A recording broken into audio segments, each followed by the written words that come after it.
There are YouTube channels that are showing the differences between two time signatures that seem to be the same, at least mathematically speaking. The question is, are they actually right? And, well, I won't say that they're wrong, but they don't share the full story. So today, let's dive into these arguments in these presentations and discuss why it's not entirely correct.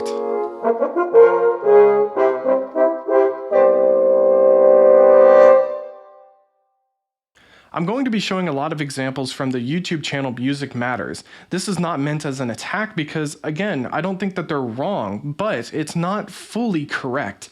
There's more to the story. So please don't take this as an attack on them, but it is a really good example to show how we are traditionally taught. This is not my source of education, but it's very, very much the same as what I was taught in school. So that's why I'm going to focus on that channel, and let's dive in and see what they say. First thing, we want to take a look at the definition of a time signature, and they actually give two different definitions. Let's take a look. As many people will know, the upper number in a time signature, in this case the 2 or in this case the 4, the upper number tells you how many beats there are in a bar, and the bottom number tells you what kind of beats they are. You've got two numbers in any time signature, and the upper number is telling you how many of something there are in the bar. So the lower number tells us about the something, if you like. You can't just change your definition of a time signature when it suits you. One of them's correct, the other is honestly not.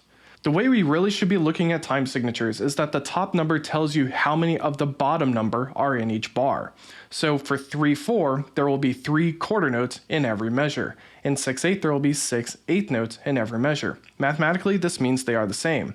Yes, so both of those time signatures honestly are the same thing. The difference is when it comes to the meter of the music. And that's what the time signature does not tell you. And that's what I'm going to dive into here.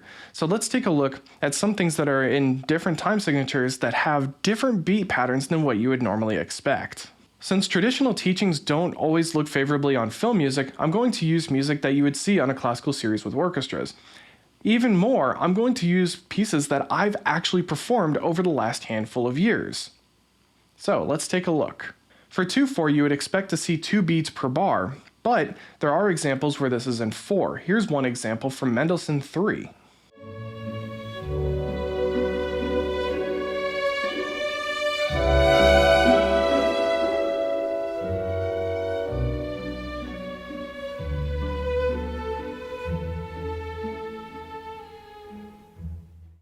It's also possible to have 2/4 be conducted in 1 as well. That's in the first movement of Beethoven 5.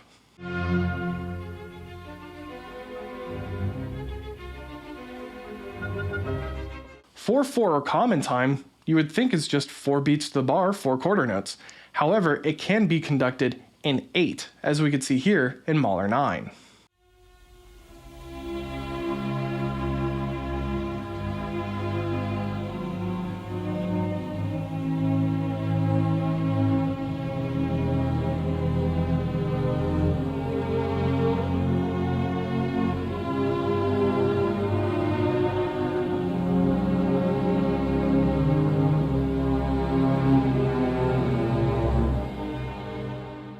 Going back to Beethoven 5, the last movement, which is in 4/4, is actually conducted in 2. I've also sometimes heard people play pieces of music in 4/4 where they've been a bit agitated or gone so fast that it's actually fallen into 2/2 instead of 4/4s.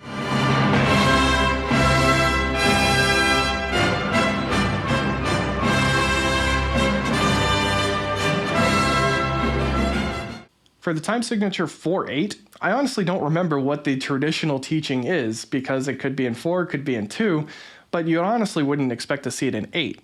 Well, that's in Dvorak 9, first movement.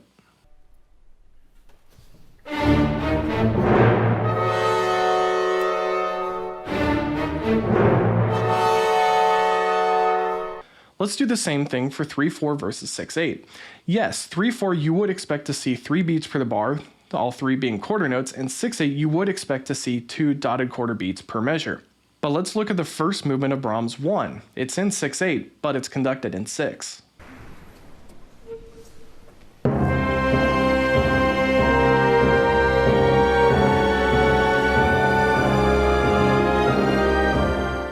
The second movement of Brahms' Fourth Symphony is also in 6/8, but you could actually make an argument that this intro should be in 3/4.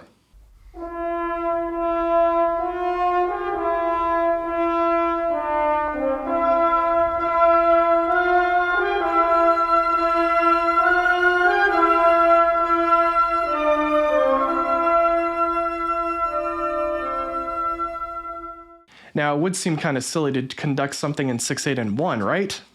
Well, let's take a look at the planets. Mercury.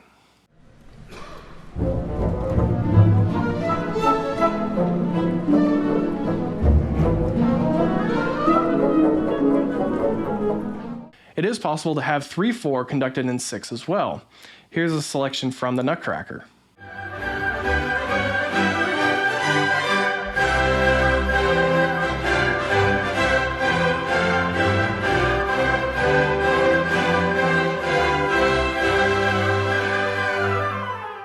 As a bonus, we could look at 3/2 as well. In this video, we see an example of it having the implication that there's going to be 3 beats per bar the half note gets to beat. However, it is possible for this to be in 6. So let's take a look at the first movement of Sibelius 7.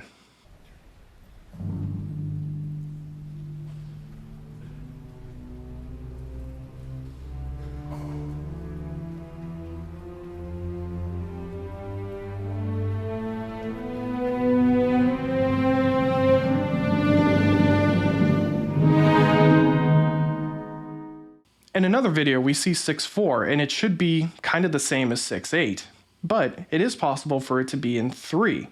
Check out the first movement of Brahms' 3.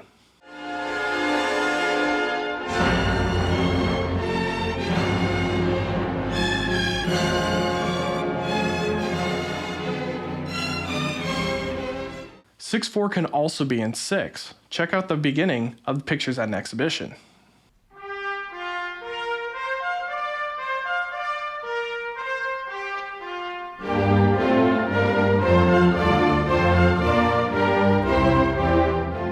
Now that piece does include 5/4, and according to Music Matters, 5/4 is either divided 3 + 2 or 2 + 3. And when you have 5 time, you've got maybe 2 + 3 or 3 + 2 in the way that the notes are beamed together, depending on how a composer wants it played. So, well, in that picture's excerpt, I can't tell. Is that 3 + 2 or 2 + 3? And honestly, it doesn't matter. So now let's look at this comment about 7/8 time.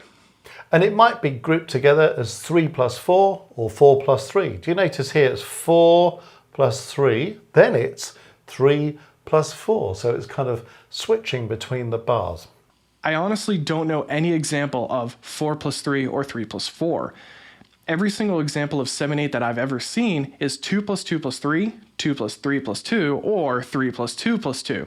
Those 2s are never combined into 4. And honestly, I can't even think of a classical example that's in 7/8 time. So for this to show you the 3 examples of 7/8 time, I'm going to use movie soundtracks, but I could do it with 2 instead of 3. Check this out.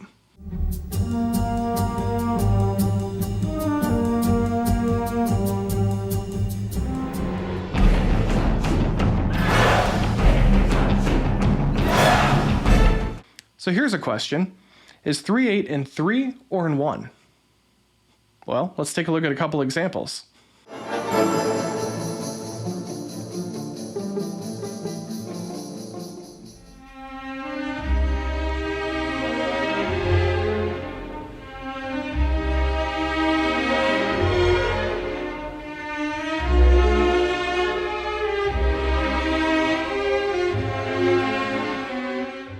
And honestly, you could say the same thing about 3/4. I talked about it earlier possibly being in 6, but here's some examples of 3/4 being in 1.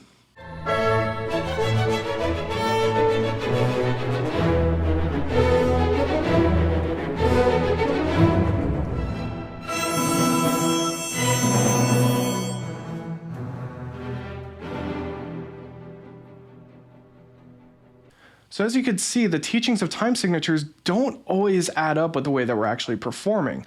So what we need to do is make sure that we're updating the way that we're teaching these things so that it's actually accurate.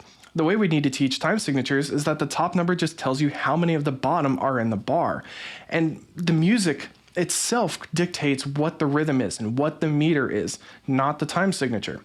I'm going to dive into this more in a future video where I really show the difference between meter and time signature, so stay tuned for that. But at least for now, what I want you to take away from this is that the time signature doesn't dictate what the meter of the music is, and it doesn't tell you exactly how many beats are per measure. So let me know what your thoughts are down below. Is there an argument that I missed? Are there other pieces that have tricky time signature and meter progressions that I didn't mention here? Let me know down below, and I will see you next time.